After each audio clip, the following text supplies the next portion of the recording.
I'm Ink, they, them pronouns, and welcome to the Nook. This is a series I call Dungeon Deck, where we make strange monsters and NPCs for tabletop RPGs, including a creature card. Now, if you couldn't notice, I am a little sick this week, so yeah, sorry about the voiceover. All right, with that out of the way, let's get started. Starting off with the concept, we have a weird set of cards for today's monster. I'll choose this, a bony joint, incense censer, angled head, and weird shell pupa flower thingy.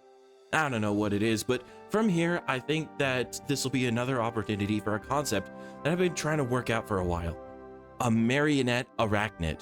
Essentially like a scorpion spider thingy with strings attached to all of its limbs. I've encountered it a bunch of times, and while I'm not going all Captain Ahab on trying to make it work, well, this metaphorical whale is looking pretty pale. Okay, now that we have that central marionette arachnid concept, let's move on to the lore. Let's begin by figuring out the biggest question with this creature. Why? Why would something want to tie strings from its tail to each of its 8 limbs? In the original drawing for this, I thought it could be some sort of crossbow situation. Like, maybe it could pull back against some really tight muscles with the legs and then launch something. But then why couldn't it just relax the muscle in the first place? No, that doesn't make sense. Instead, let's reverse that concept. The tension comes from the tail pulling on the legs. Why is that? Why would a creature that can already use its legs just fine need to use strings to help move them? Well, what if it wasn't able to do that? What if this creature was not the spider with the legs, but instead it was just the tail? This is a parasite, or, well, let's actually call it a non-consensual, mutualistic relationship. Now, what the heck do I mean by that? Well, let's go through the life cycle of this worm to explain, because it is also a worm. It begins life as a minuscule larva that infests a spider. It lays relatively dormant in the abdomen until the spider is killed, whether naturally or unnaturally. Then, it rapidly devours most of the spider's innards, leaving only the venom and silk-spinning organs, and bursts through the exoskeleton to puppet the body with its strings. Sensible parasite behavior, but here's where the mutual benefit comes in. During the dormant phase, the worm manipulates the spider's growth, making it gigantic and much more powerful overall. It does this by harnessing the environmental magic and pumping it through the spider, essentially giving it magical steroids. Depending on the worm, spider, and environment, these worms can make their hosts a little bit larger than cats to about the size of 4 or 5 elephants together. Then, when the host perishes, the worm bursts forth minutes to hours later, depending of course on the host's size, and makes its own life out of the spider's corpse. Okay, from here, I think this monster is best told through a story. Karul's skin is still sickly with the remnants of the webs cut off from him. As the wizard follows his companion through the dark, spider-infested woods, he spins his wand, letting it dance over his hands. A nervous tick. Still, he grins. Hey, how far, are out of these woods? Karul shakes the remnants of his robe's sleeves. I need to, get to my tailor as soon as possible. My robe's a bit scuffed, brah. Not much further. The gruff voice of Valinette calls out. The lady at arms lifts the metal visor on her helmet as she looks back. Scuffed, though? Your robes are... She's interrupted by an unfortunately loud clicking coming up behind them. Didn't you say that giant spiders were, territorial or something? Karul asks. They are. Get ready. The wizard darts behind the armored woman as she wields around, Beck to Corbin in hand. The clicking grows louder and louder until it stops. All quiet. Karul tastes the sweet smokiness before he smells it.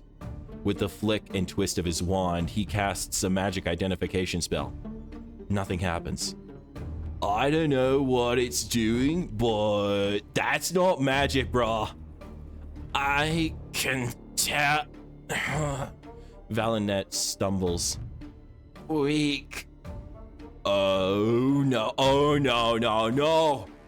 The wizard casts a wind spell, doing something to blow the fog away. Valinette coughs and pushes herself back up with her polearm. Then it comes into view. The massive spider they slew earlier, head still missing, steps from the shadows. Now there's a gigantic tail, the end of which is tied to each of the legs by smoking threads. We need to run! Now, let's pull out that creature card and start filling it in. First off will be the name. Marionette Spider worked for the original idea, but I think with the development that this is a separate creature, let's actually reverse it. Spider Marionetter. Next up are the abilities. These will help illustrate what our Marionetter can do and why it's to be feared. Mystical Nutritionist. The Marionetter, as part of its initial infestation, harvests the magic present in the area to feed and grow its hosts. This causes it to grow massive, far beyond what would be normal for that kind of creature. Vaporizing Threads. As shown in the little story earlier, the Marionetter's strings aren't there just to pilot the body. They serve as an additional hunting tool, turning the venom from the host spider into a truly terrifying mist that seeps into the area. Unlike most toxic mists, this fog is completely mundane, preventing any magical types from figuring out what it is and what it does. Post-mortem puppetry. This is the signature ability of the Marionetter that gives it its name. Taking down a giant spider boss only to be faced with it again, and with this new ability on top of that, is terrifying. These abilities set up a wonderful dungeon-style experience. Just imagine your players hear of a quest to slay a giant spider. Then, as they're on their way home, just an hour after their victory, they hear the clicking steps of their slain quarry. Boss fight, round 2. Now we have the stats. We'll be using the D&D 5th edition stat spread, but the numbers will refer to the modifiers instead of the stats themselves. Strength, 7. This is a mutualistic parasite piloting a giant spider corpse. If this isn't going to have a huge strength stat, what the heck will? Constitution, 4. Spiders are tough, and now that the parasite has taken over, it can keep itself even more protected.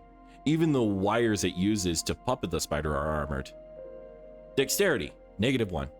Have y'all ever tried to use a marionette puppet like in the meat space? Those things are hard to do anything with. Now imagine that with a gigantic spider, and yeah, this isn't moving quick or with any sort of agility. Intelligence, -2. Mindless mutualistic parasite. What else have I got to say? Wisdom, 1. This thing isn't great at hijacking the nervous systems of its host, but at least it can do so, along with using its own paravites. Charisma, 0. Disgusting! These stats set up for a wild boss's second stage and makes the Marionetter a truly terrifying monstrosity. Finally, we have the core phrases. These are a set of statements or questions that help characterize monsters and guide DMs on how to play these creatures in a unique and interesting way. Strengthen the host to the peak. The entire point of these creatures is to use the leftover body of their host to build their own power. Therefore, the stronger they build their hosts, the stronger the leftover body will be. Avenge the host. These creatures live inside their hosts for most of their lives, so it's hard to not get attached. On top of that, whatever killed the host may come back to kill the parasite. It's better to strike first when they've been weakened from the recent battle. Cultivate hosts for your own spawn. One last part of the life cycle of these creatures that wasn't covered earlier is that the Marionetter helps feed and protect the young of their host, cultivating strong hosts for their own spawn. These core phrases set up a creature that may seem like a parasite at first, but in reality creates a mutualistic relationship with their hosts. By directly strengthening the host body, taking down the threat that led to the host's end, and caring for the next generation of both their hosts and themselves. Overall, I love the Spider Marionetter. It's an interesting type of creature that helps build an awesome scenario for players to explore. It creates a classic multi-stage boss without breaking players out of the world. On top of that, it lives in this strange space between mutually beneficial and parasitic relationships. I mean, just imagine a ranger after a tough fight against a giant spider, investigating the body. They discover the marionette in the process of metamorphizing into its final form and tell the party, "We're not done." Oh, just imagine the looks of horror and evil grin as you describe the marionette as it bursts from the spider's abdomen and attacks the party. Now, if this creature seems cool and y'all want to see more like it, burst forth from your own corpse and pilot the body to click the like and subscribe buttons. Also, I have another video where we make a demon that steals players' bones. So if you want a similarly horrifying monster, link to that right now. And for those of y'all who are sticking around, let's go to the comments question. If y'all were to have a friendly worm living in your body, helping you out, what would its name be, and what would it help you with? I'd call mine Antoinette, and I'd love for it to help me out in awkward social situations. Or maybe when I get sick, like now. Let me know your answer in the comments below. And with that, let's bring this video to a close. For those of you with dark skies, good night. And if you have bright days, good morning. Whatever part of the world you're from, I hope you have a lovely morning, afternoon, evening, and night. Goodbye. I'm gonna go back to bed now.